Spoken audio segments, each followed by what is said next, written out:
சற்று முன் தமிழக அரசியலில் பெரும் பரபரப்பு. கொளத்தூர் தொகுதி ரிசல்ட். தேர்தல் ஆணையம் அதிரடி. கதி கலங்கி போன தாவேகாவினர். அதாவது தமிழக அரசியலில் பெரும் எதிர்பார்ப்பை ஏற்படுத்தி இருக்கும் கொளத்தூர் சட்டமன்ற தொகுதியின் வாக்கு எண்ணிக்கை மற்றும் மின்னணு வாக்குப்பதிவு எந்திரங்களின் சரிபார்ப்பு பணிகள் தீவிரமாக நடைபெற்று வருகிறது.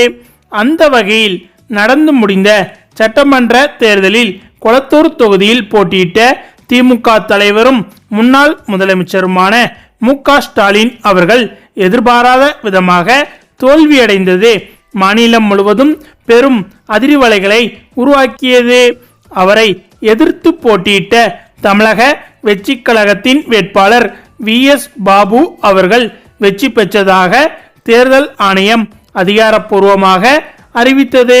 மேலும் இந்த தேர்தல் முடிவுகள் அரசியல் களத்தில் பெரும் விவாத பொருளாக மாறியுள்ள நிலையில் தற்போது தேர்தல் முடிவுகளில் மாற்றங்கள் வரக்கூடும் என்ற எதிர்பார்ப்பு அனைவரின் கவனத்தையும் ஈர்த்திருக்கிறது.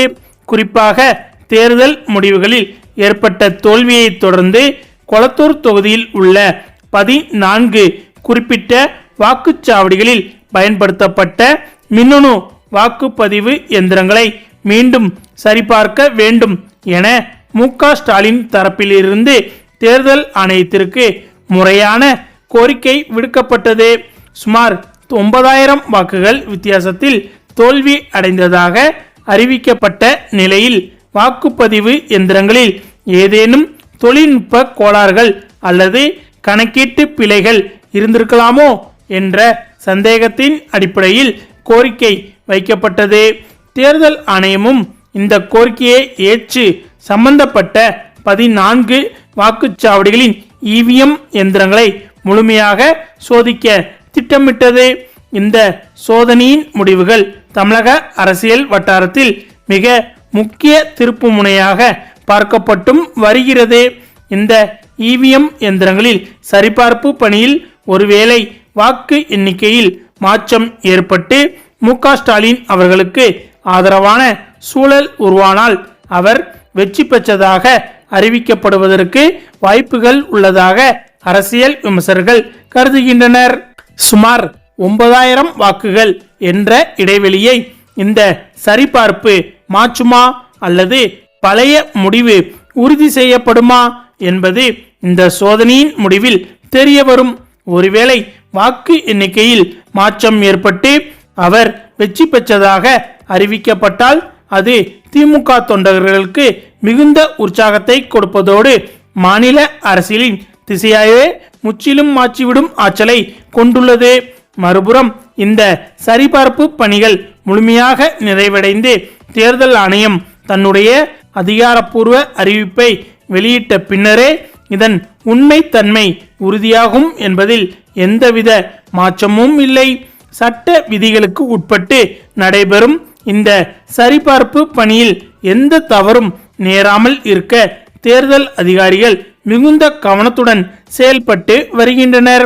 இரு தரப்பு வேட்பாளர்களின் முகவர்கள் மற்றும் சட்ட வல்லுநர்களின் முன்னிலையில் இந்த எந்திரங்கள் சரிபார்க்கப்பட்டு வருவதால் இதன் மீது எந்தவித சந்தேகத்திற்கும் இடமளிக்காது என்றும் எதிர்பார்க்கப்பட்டும் வருகிறது. நீதிமன்றம் மற்றும் தேர்தல் ஆணையத்தின் வழிகாட்டுதலின்படியே இறுதி முடிவுகள் வெளிவரும் என்பதால் அனைத்து அரசியல் கட்சிகளும் இதன் மீது தங்களது முழுமையான பார்வையை பதித்து இருக்கின்றன. இந்த சரிபார்ப்பு பணியின் முடிவில் மு.க. ஸ்டாலின் அவர்கள் வெற்றி பெற்றதாக அறிவிக்கப்படும் பட்சத்தில் அது தமிழக சட்டமன்றத்தில் மிகப்பெரிய தாக்கத்தை ஏற்படுத்தும். வரவிருக்கும் சட்டமன்ற பட்ஜெட் கூட்டத்தொடரிலே அவர் மீண்டும் ஒரு சட்டமன்ற உறுப்பினராகவும் பிரதான எதிர்க்கட்சி தலைவராகவும் சபைக்குள் கம்பீரமாக நுழைவதற்கான வாய்ப்புகள் இருப்பதாகவே கூறப்பட்டும் வருகின்றன. சட்டமன்றத்தில் தனது கட்சிக்கு தலைமை தாங்கி ஆளும் கட்சியின் கொள்கைகளையும் நடவடிக்கைகளையும் கேள்வி கேட்பதில் நீண்ட அனுபவம் கொண்ட அவர் மீண்டும் எம்எல்ஏவாக திரும்புவது திமுகவிற்கு பெரும் பலமாக மாறும். இதனால் கொளத்தூர் தொகுதி வாக்குப்பதிவு எந்திரங்களின் சோதனை முடிவுகள் எத்தகைய திருப்பத்தை தரப்போகிறது என்ற ஆவலும் பரபரப்பும் உச்சகட்டத்தை எட்டியிருக்கிறது. ஒட்டுமொத்தத்தில் தமிழக அரசியலில் தற்போதைய பரபரப்பான கட்டத்தில் கொளத்தூர் தொகுதியின் இவிஎம் சோதனை முடிவுகள் ஒரு வரலாற்று சிறப்புமிக்க நிகழ்வாகவே மாறக்கூடும்.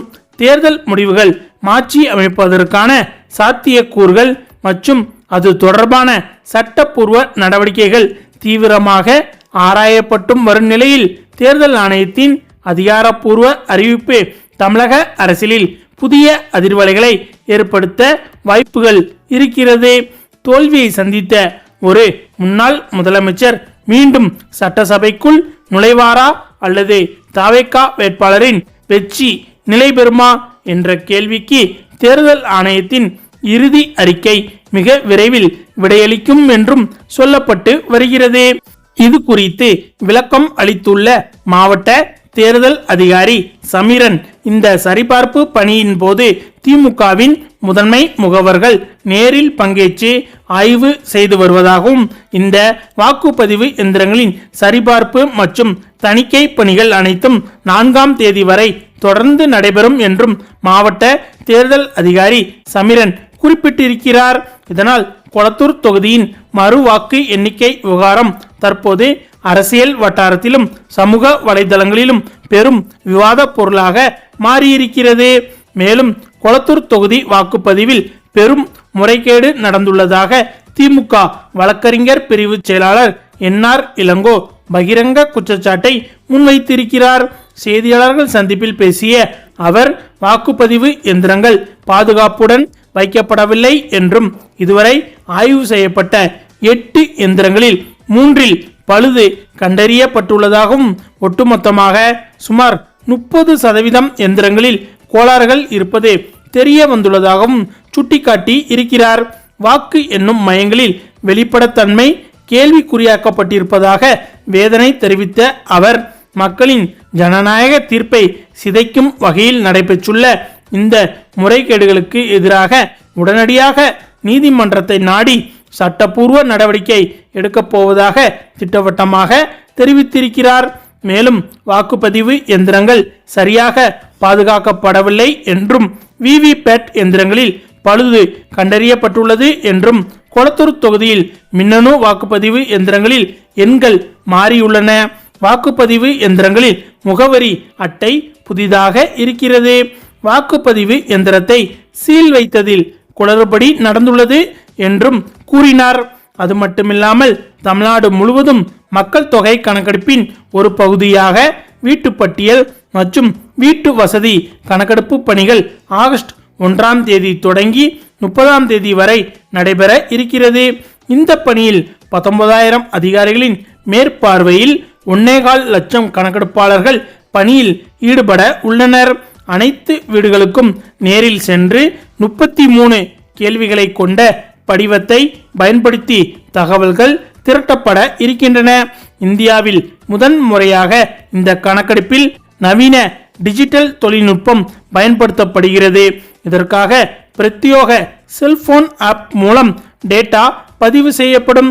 1948ஆம் ஆண்டு மக்கள் தொகை கணக்கெடுப்பு சட்டப்படி சேகரிக்கப்படும் தகவல்கள் ரகசியமாக வைக்கப்படும் என்றும் தெரிவிக்கப்பட்டு வருகிறது. இந்த நிலையில்தான் கொளத்தூர் தொகுதியில் முறையாக தேர்தல் நடக்கவில்லை என திமுக குற்றச்சாட்டு தெரிவித்திருக்கிறது. ஆய்வு செய்த 8 எந்திரங்களில் 3 எந்திரங்கள் சரியாக இல்லை என்றும் பூத் எண் 57இல் உள்ள எந்திரங்களை சீல் வைத்து பாதுகாக்க வேண்டும் என்றும் நீதிமன்றத்தில் வழக்கு தொடர்ந்திருக்கிறார்கள். இந்த வழக்கில் திமுக வெற்றி பெற்றால் ஸ்டாலின் அவர்கள் மீண்டும் எம்எல்ஏவாக சட்டசபைக்குள் நுழைவார் என்று எதிர்பார்க்கப்பட்டு வருகிறது. இந்த தகவல் ஒட்டுமொத்த திமுக தொண்டர்களையும் உற்சாகத்தில் ஆழ்த்தியிருக்கிறது என்பது குறிப்பிடத்தக்கது. ஓகே ஃப்ரெண்ட்ஸ், இதை பற்றிய உங்களுடைய கருத்துக்களையும் மறக்காமல் கமெண்ட்ல சொல்லுங்க. மேலும் இந்த வீடியோ பிடிச்சிருந்தா லைக் பண்ணுங்க, ஷேர் பண்ணுங்க, நம்ம சேனலை மறக்காம சப்ஸ்கிரைப் பண்ணுங்க. தேங்க்ஸ் ஃபார் வாட்சிங்.